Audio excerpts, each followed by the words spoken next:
It's Tuesday, June 18th, and in today's podcast, I sit down with Tommy and we talk about migrating from Dropbox to Office 365. We cover some of the tools, some of the decisions that need to be made, and an overall strategy of how to do this. Enjoy.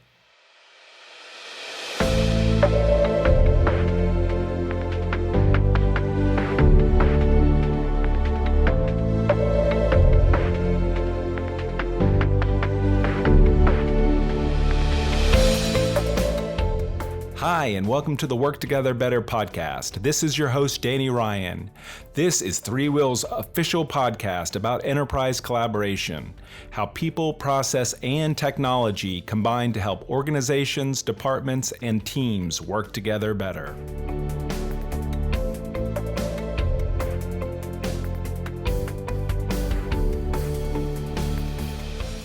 Welcome to the Work Together Better podcast. This is your host, Danny Ryan. I'm here with co-host Tommy Ryan. How are you doing, Tommy? Wonderful. Spectacular. Good.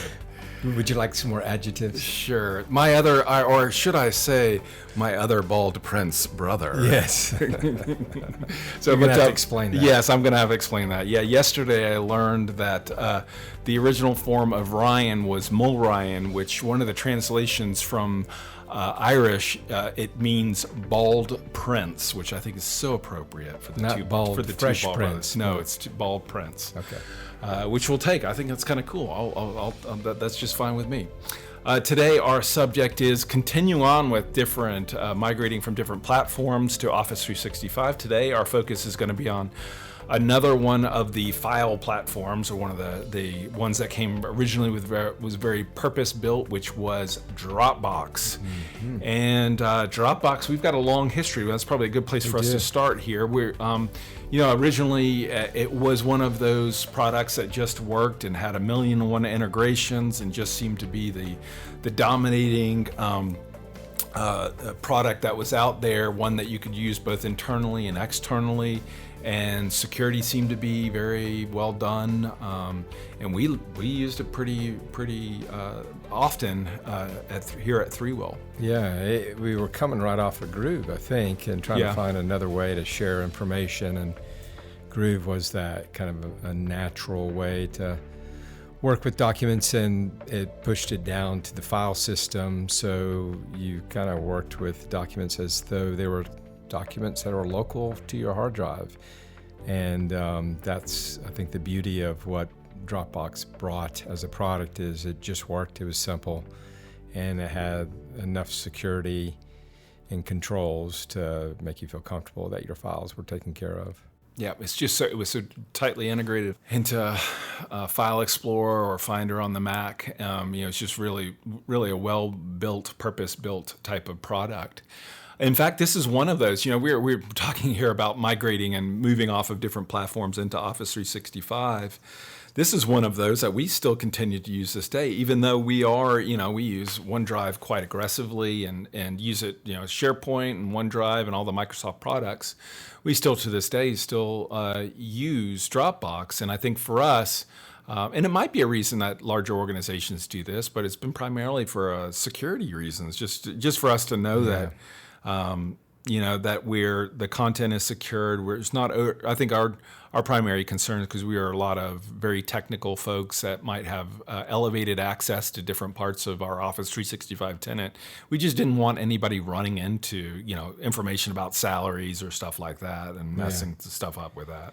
Yeah, and because of the simplicity of administrating your Dropbox account for a corporate account, it allowed us to have a very, very small set of people that, could have exposure to that kind of sensitive information. And, when it, like you said, when it's in Office 365, that's across the entire organization. We get multiple people that had different levels of permissions, and when we're moving files around, a lot of times there's a little bit of a concern of, are we going to put this in the wrong place where it gets surfaced in search, and all of a sudden people are stumbling across information that's not good to have out in the open. Now, this is one of those I think sort of was in line with Box and some of the more of the purpose-built types of applications. In this case, for file sharing and keeping secure file purposes. And so when we talk about doing the migration, I think here we're primarily talking about those files moving over, and we're talking about file content. We're talking typically about security or permissions. We're talking about folder structure and maybe some of the metadata with regards to the files moving over as far as what's coming and moving over out of Dropbox and into Office 365. Yeah, it's one of the simpler ones. Yeah. And we thought it was interesting when we were looking at what's supported by Fast Track and not seeing Dropbox there. It was interesting when they do have Box, and it might be due to there's less complexity there. There's less to work through to do a migration, and the tooling out there is well supported to get that over there. So it becomes less of a technical feat to accomplish it, to more of how do you organize around where's this going to go. I've got OneDrive, I've got team sites, I've got Microsoft Teams, I've got communication sites. Where's this content reside, and how do I do the analytics around that content to understand what's valuable to leave behind, what's more appropriate to archive, and figure out how do we maximize the impact of that content where we're not diluting it by bringing everything over and plopping it over in one place, but we're putting it in the appropriate place and only bringing over what is necessary. Just like when you're moving to a new house, you do some of that cleaning up and you sort of say, do I really need to keep this or not? And you end up coming up with a strategy around both sort of like where does it need to go to from a security standpoint and from a how it needs to be shared within the organization, to deciding what can be archived and maybe won't be edited in the future and just needs to be archived somewhere. Right. Yeah, and that might seem simple, but I find that can be the most challenging part of the effort is where do we draw the line? Where we can go look at containers that have content and say that, we want to move this over there. Looking through that container of content, maybe you have some files that have been changed in the last couple months, but maybe you have files that have been there for 5 or 6 years. Do you bring everything over, or do you just bring over the more recent content that has collaboration? Do you know, is this a reference file that people just read and never update? So can we get the views that have been made on this document?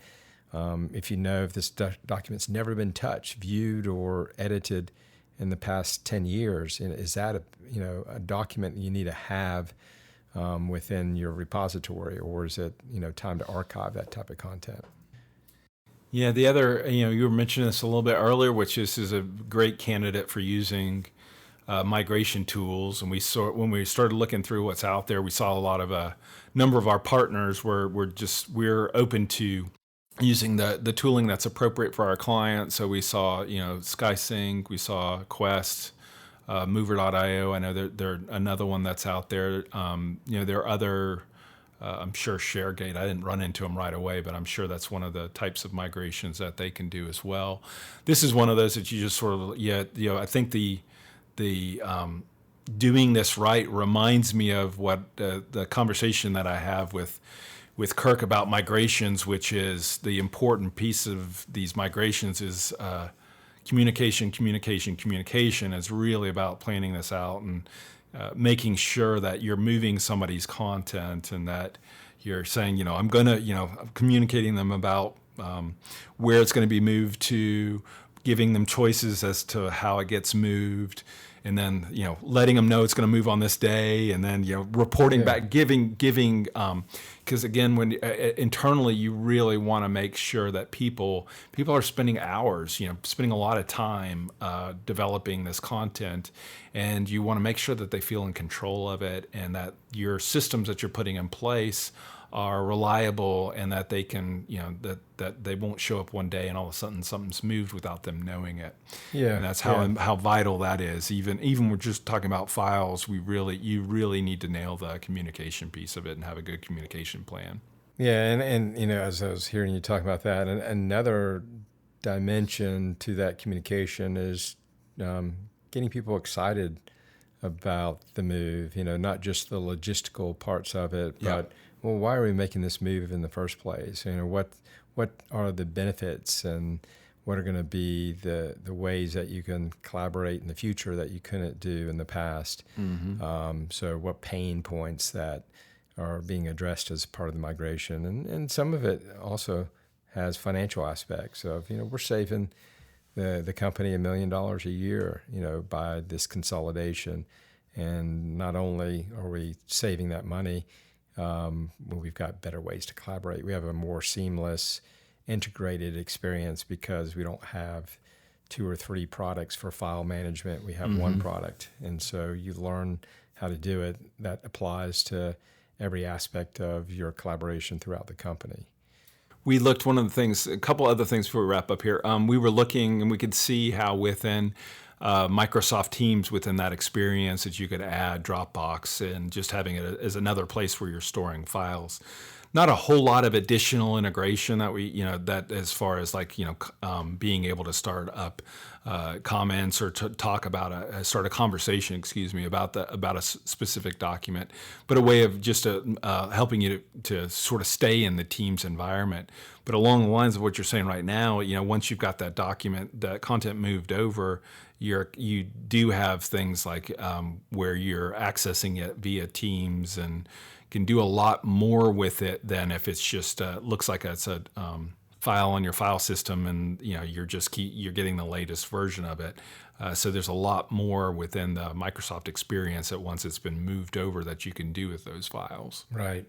Yeah, and we said earlier, it just works with Dropbox, where the file sync technology was very solid, and I think that played well to the success of Dropbox. Is it just worked. It was simple, and you're always kind of toying around, purpose-built, singular focus type software versus a more broader vision for what you're doing. And we saw that with Dropbox, where now they're going with a new user interface that has that kind of that single pane of glass, similar to what Teams has, to be able to manage and collaborate with that content in the context of Teams or one-on-one type of conversation. So, they're creating this layer that's on top of this to be able to do tasking, to provide kind of a team context and collaboration and leveraging things like Slack to build some of those conversations. So it's interesting that Dropbox can't kind of stay in that lane of we're just going to be the best file sync technology that's simple and easy. They're trying to be the front door, and I think everybody wants to be that front door into the content because people can make that switch easier if they just have, well, that's just a dumb file repository.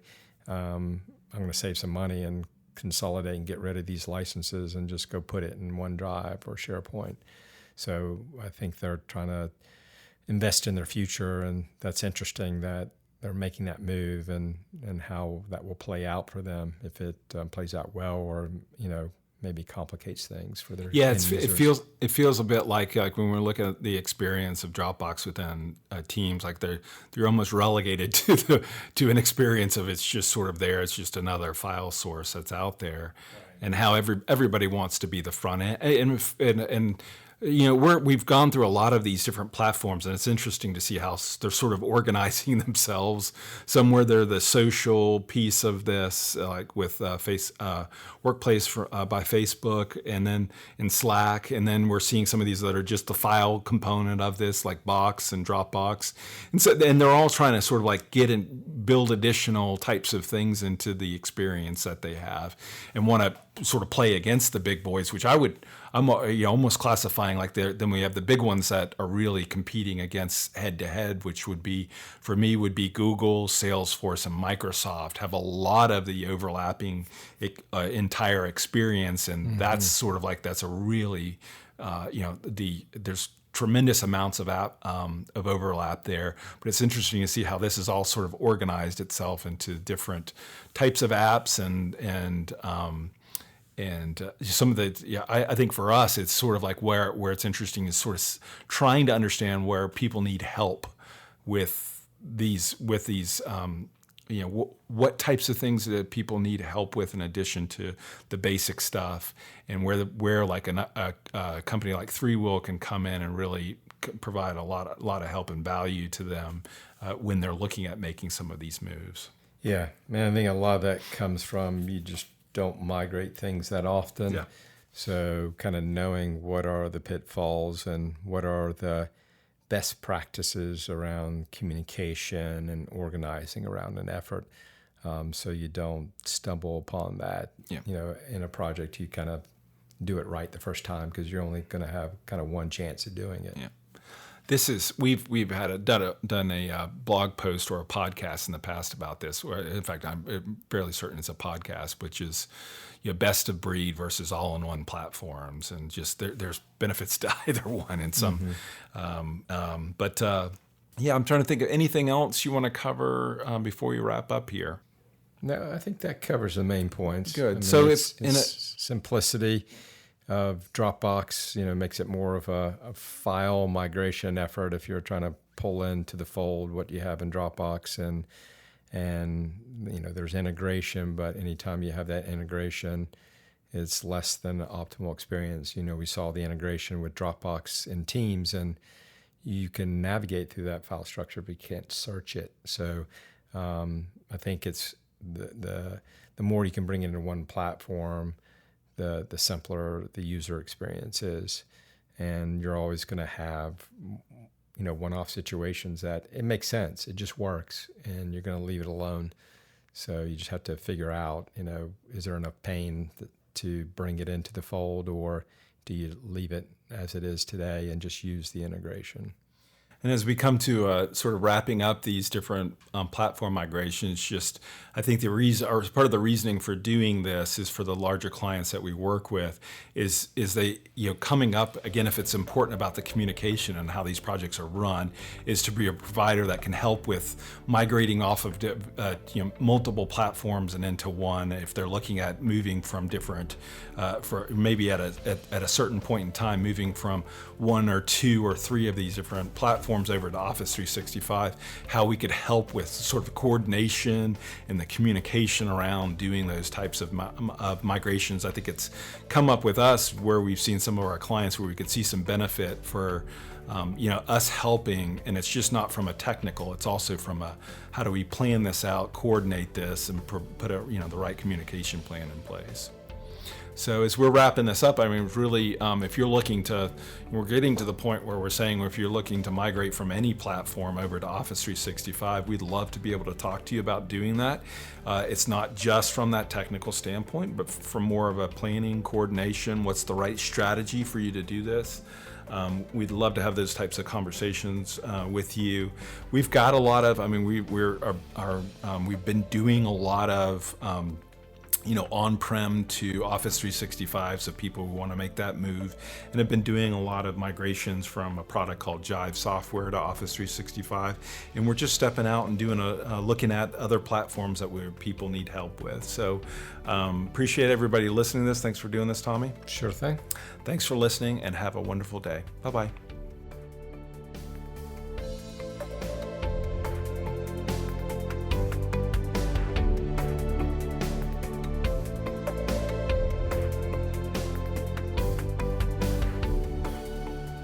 Thank you for listening to the Work Together Better podcast. We're available on SoundCloud, iTunes, Stitcher, and TuneIn.